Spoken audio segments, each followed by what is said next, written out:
Do you agree with his assessment, Ralph Rangnick, that it could take 2 or 3 transfer windows to get Manchester United into a better place where they're challenging again? Absolutely. I think for Manchester United not to be challenging, I think they'd want the season to stop now, if it could, and forget about Champions League, because they're not going to compete next year in the Champions League if they qualify for it. I think they have to rebuild the squad, rebuild everything around the first team, around the club, to make sure they put themselves in a position for in 3 years' time, 2-3 years' time, they can actually go and challenge again for the Premier League. When you mentioned in terms of rebuilding the squad, but the first thing they have to sort out who the new manager is. There's been a lot of talk that it could be Pochettino or Ten Hag, or there could be someone else out there. Who do you think's most suited to Manchester United? I think Pochettino has done it in the Premier League. He knows the Premier League. He's got at Tottenham, he brought a lot of young players through. At Southampton as well, he brought a lot of young players through. So if I'm choosing from one of them two, that's who I'd choose. I'd go with Pochettino and give him time. I think for managers now, they need time to come in and actually put their blueprint on the club, on the team. And if you give him time, I think he'll do well. You talk about then an overhaul of the squad, but it's not easy to sort of get certain players out who you want. Can they get the players they want who are in? But in terms of some of the players that are there right now, you've got someone like Paul Pogba who you played with. His contract's up in the summer. It looks like he's going to move on. Would you be fighting tooth and nail to keep him with the club, or do you think it's better if he moves on?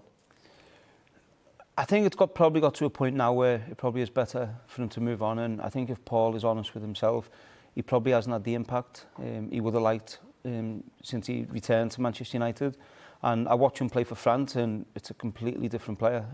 The ability, everything, his vision, control of the game is there every game for France. And it just hasn't quite worked at Manchester United for him. And I think they need to there's a few players they need to let go. Sorry, is that down to him, do you think, or do you think that's just the structure or the setup of the team and the club? It's what I said before. There hasn't been a settled manager there, probably since Alex Ferguson. So I think whoever comes in, they need to give them time. They need to give them time to build up relationships with players. How much time they went? Because Solskjaer had 3 years. Yeah, I get that, but I think they were going through a transition period. It didn't work. I think that's obvious. It didn't work with Ollie in the end. I don't think it's worked with the new manager now who's come in. So I think Pochettino is, in my opinion, is a top manager. He knows how to work with top-class players, but also with young players. And I think they need to get that blend right, because they can't afford to fail again. I wanted to ask you about another of your old Manchester United teammates, Ronaldo. Now, Jamie said right from the start of the season he felt it was a mistake, really, to bring him back to Manchester United. What's your take on that? Has it worked? You'd have to say no at the minute. I think he scored goals. He scored important goals in the Champions League early on in the season. He scored, obviously, the hat-trick against Tottenham.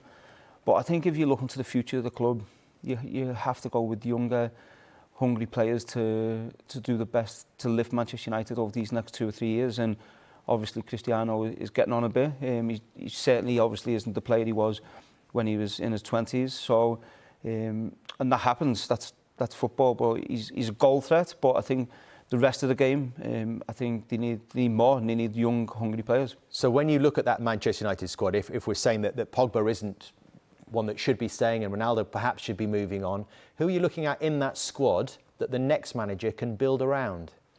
I think, as I said, they've got good young players. I think Sancho will be better next year. I think Marcus will be better next year. They've got good young players. I think Jesse Lingard should be playing for them, because he brings energy, he brings quality. Scott McTominay's done well. So they have got some good young players. They just have to get them confident, get them believing that they're good players and performing at a better level. And then obviously whoever the new manager is, I'm sure he'll bring his own players in and try and rebuild that group. And what about at the back? What about Harry Maguire? I like Harry. I know Harry personally. He hasn't been in his best form this season, like a lot of players haven't. And then you look at England, he goes to play for England and he looks like a world-class centre-back. So again, a lot of it is confidence. I think the players need to feel winning again, to feel winning on a consistently, to get that confidence back. And if they do that, I think Harry Maguire is a big part of it.